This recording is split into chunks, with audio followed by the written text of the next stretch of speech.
أعوذ بالله من الشيطان الرجيم.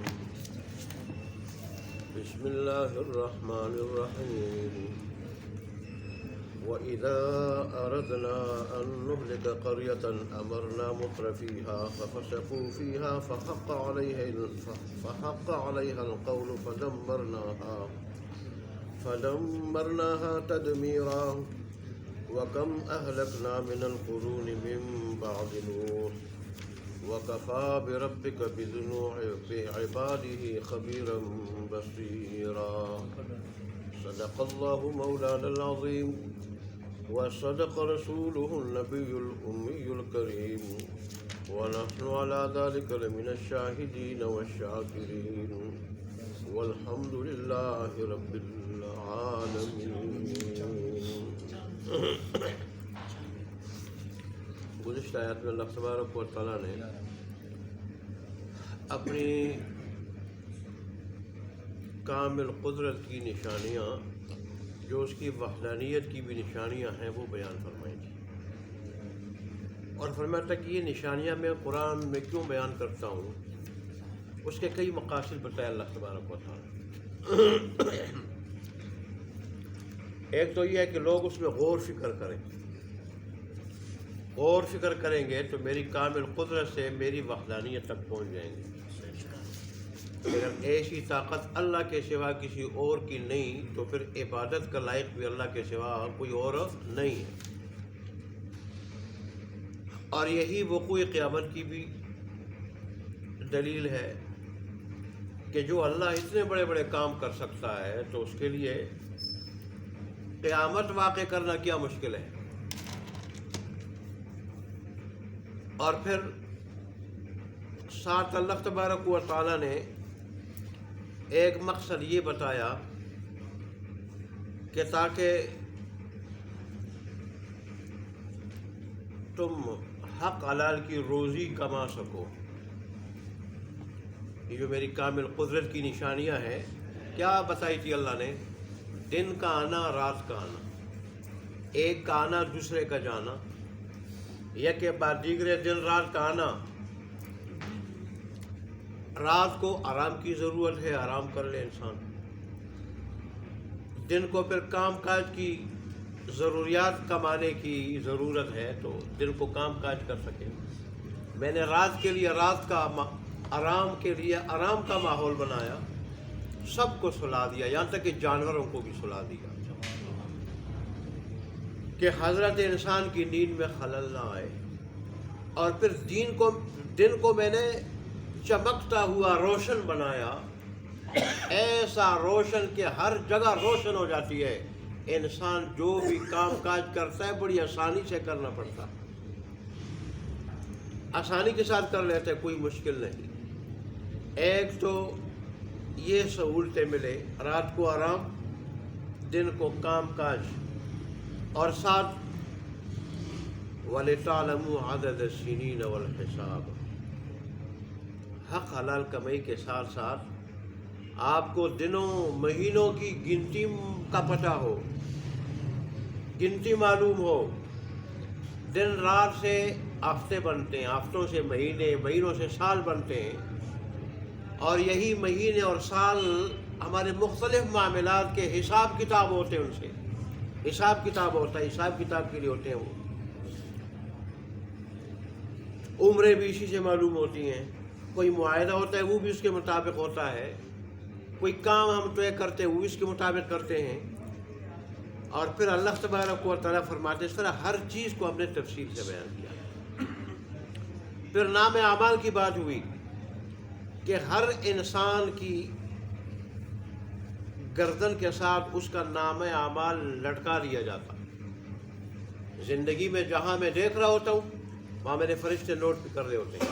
قرآن میں دوسری جگہ آیا ہے کہ فرشتہ اختیار بیٹھا ہوتا ہے، بس ہر آدمی کا انتظار کر رہا ہوتا ہے. ہر آدمی کے ساتھ دو فرشتے ہیں، ایک نیکیاں لکھنے والا، ایک برائیاں لکھنے والا، اور دونوں تیار بیٹھے ہوتے ہیں. یہ زبان سے بات نکالے، اگر نیک ہو تو نیکی والا لکھے، اور اگر وہ بری بات ہے، برائی والی بات ہے تو برائی والا فرشتہ لکھے. کوئی بھی بات یہ نکالتا نہیں زبان سے